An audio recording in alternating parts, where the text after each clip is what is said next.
think something that some people who maybe didn't understand quite what you're going for were surprised by is that it was relatively friendly for the most part, and I think that it seemed to me, right? You can tell me whether this is right or not. It seemed to me that part of what you're doing in the debate was sort of showing the confused young guys who follow Jordan Peterson that there is a version of the left that's not sort of bogged down in PC moralism, and that much might be much more appealing to them. Yeah, I answer. Okay.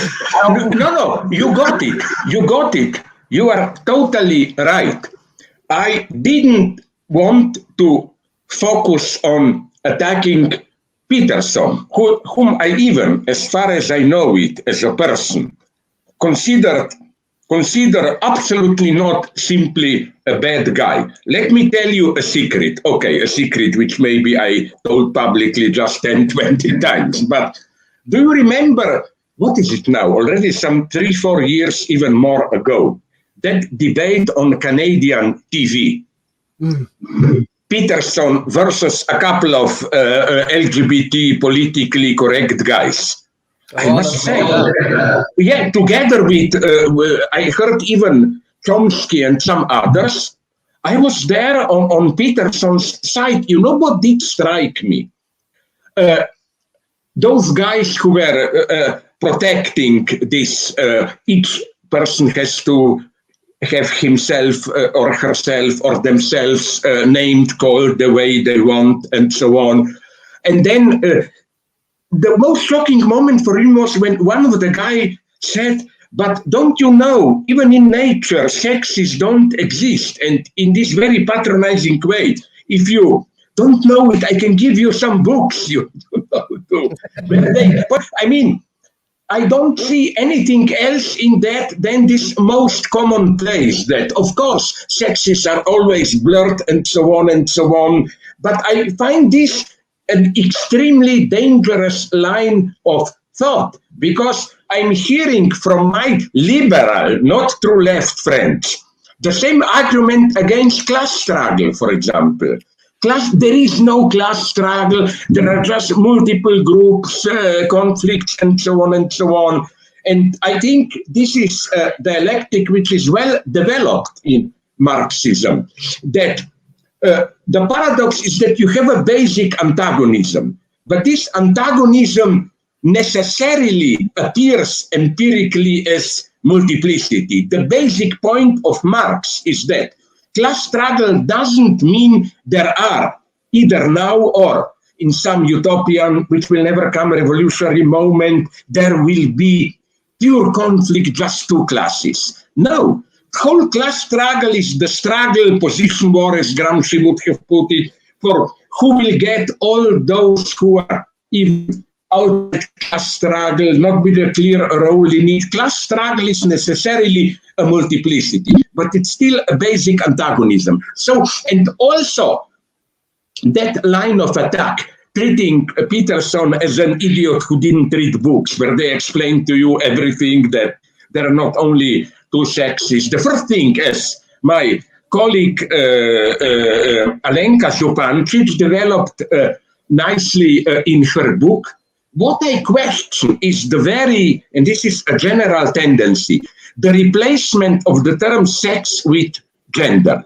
Gender is a category of identity. It's not neutral, this operation. So again, although at the level of actual measures, I totally support LGBT, and I'm saying this absolutely sincerely, but I think I totally support them, but not because, now comes the central point, not because I think that, and that's the image of some LGBT ideologies, that basically we have some before the fall happy neutral sexuality, just multiple forms and so on and so on, and then the bad patriarchy comes imposing binary notions, but we have to get rid of this patriarchal logic, and then this happy multiplicity will re-emerge.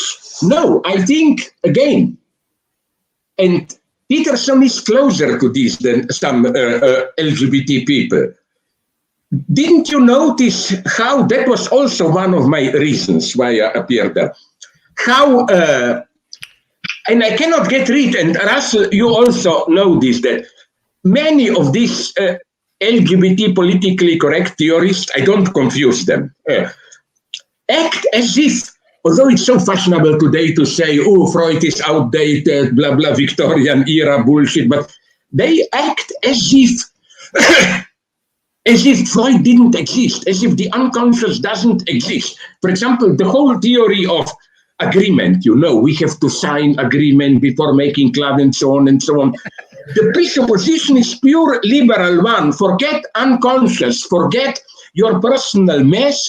Basically, looking deep into ourselves, we are free persons who know what we want. All trouble comes from external power relations. But what if the lesson of the Freud is that sex is immanently messed, confused, perverted? You cannot separate sex from power. And if you tell me, but then this means sex is in itself corrupted, my God, yes, it is. And that's the problem with sex. Second thing, when you put it very correctly, and you noticed this already before, I was trying to do, sorry for this arrogant approach, I was trying to do what, as Todd McGowan told me, it happened already decades ago in Vermont with Bernie Sanders. Bernie said once something beautiful. He said that our task is not to play this democratic game of who will get the middle ground votes, this undecided upper classes or whatever. No, we should aim precisely at Trump voters.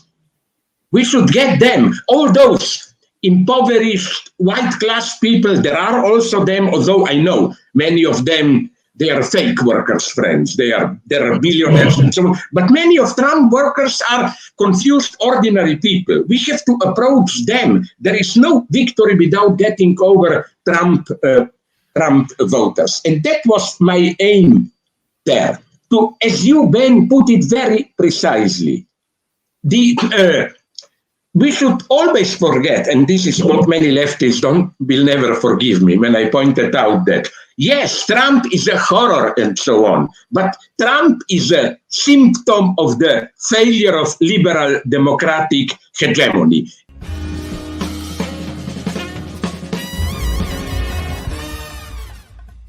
You have been watching free public content from Give Them an Argument. To access every single episode of the show, the main show on Monday nights, all of the streams, all of the debate breakdowns, all of the Patreon-exclusive post-games on Monday nights, all of the Patreon-exclusive bonus episodes every week, and much, much more, go to patreon.com/Ben Burgis. I cannot resist ending this with, don't be foolish.